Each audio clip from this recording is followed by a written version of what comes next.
Zdravo dragi moji, dobrodošli na kanal. Ovo je ideja za ručak koji ja najviše volim i mogu da ga jedem apsolutno svaki dan. Vrlo se jednostavno priprema i sve je domaće.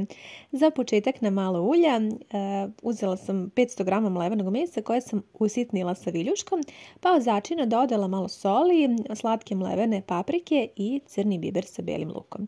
Još sam malo sve ovako izgnječila sa viljuškom i prelila sa 50 ml vode i ostavila tako da se dinsta. Za to vrijeme pripremite 100 ml tople vode u kojoj ćete dodati jedno jaje, a potom i jednu kašičicu soli, pa sve to zajedno izmešati. U ovu smesu potrebno je da dodate i 250 g brašna. Ja sam koristila brašno tip 500 kao i uvijek. Sve malo ovako izradite sa špatulom dok vam se ne lepi za posudu, pa onda na dosta pobrašnjenoj podlozi uzmite ovo testo i blago ga premesite. S obzirom da je ovo stvarno smesa potpuno sa tačnim sastojcima, nećete imati problem da vam se smesa lepi. Malo pobrašnite od gore i dole testo i umesite ovako jednu mekanu lopticu koju ćete vratiti u posudu i pokriti i ostaviti tako 10 minuta dok ne završimo sa mesom. U meso dodat ću jednu malo veću glavicu crnog luka.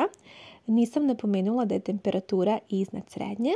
Po svom ukusu ja ću dodati i malo vegete, kao i malo paradajz pirea, a vi možete svakako začiniti kako vi volite. Sada sve zajedno izmešajte i prelite sa još otprilike oko 200 ml vode za početak i ostavite da bude pokriveno i da se dinsta.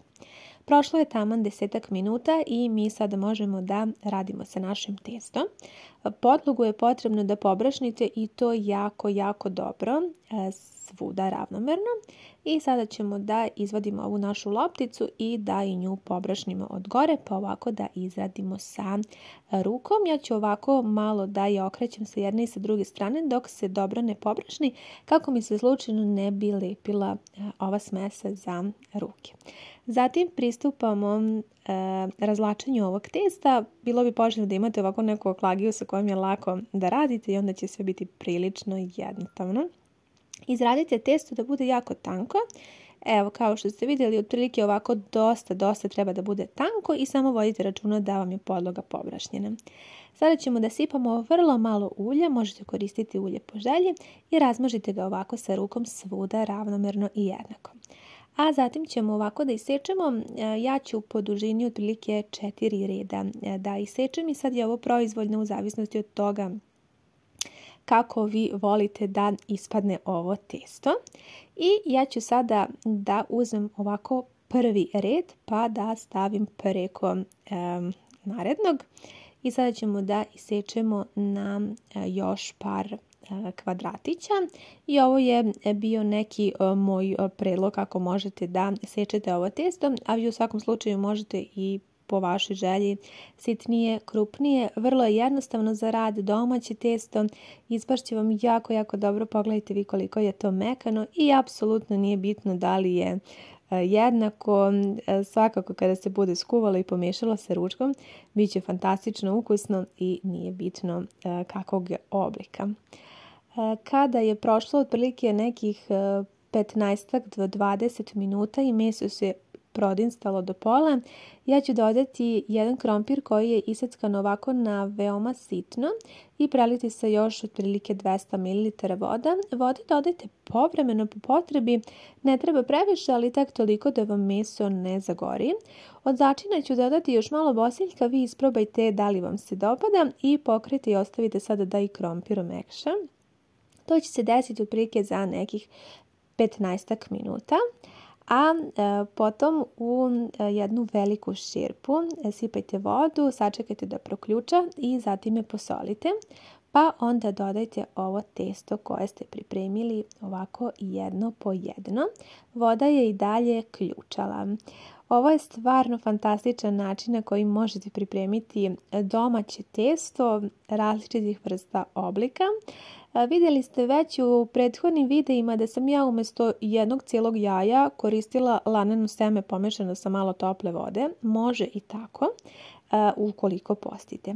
Tako da je fantastičan recept. Kuvajte ovo testo otprilike nekih 5 do 7 minuta. Kada ono ovako ispliva na površinu i bude mekano, ono je i gotovo. Vi svakako isprobajte, povremeno ovako promešajte. Ja ću vam sada ovako sa vilješkom pokazati, pogledajte kako je mekano i stvarno fantastično testo, vredi truda.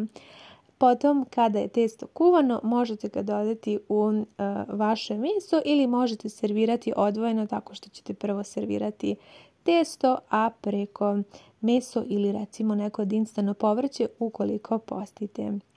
Ovaj recept je stvarno jako, jako ukusan. S obzirom da sam ja veliki ljubitelj generalno svih vrsta testenina i mogla bih je jesti zaista svaki dan, po meni je ovo stvarno jako, jako ukusan ručak i nadam se da će se i vama dopasti. Ukoliko niste nikada pripremali domaće testo, evo jednog super predloga i načina da to uradite vrlo lako i jednostavno, bez i malo muke, i verujem da će svima uspjeti ukoliko budu pratili ove moje tako i jednostavne savjete. Nadam se da vam se ovaj recept dopao.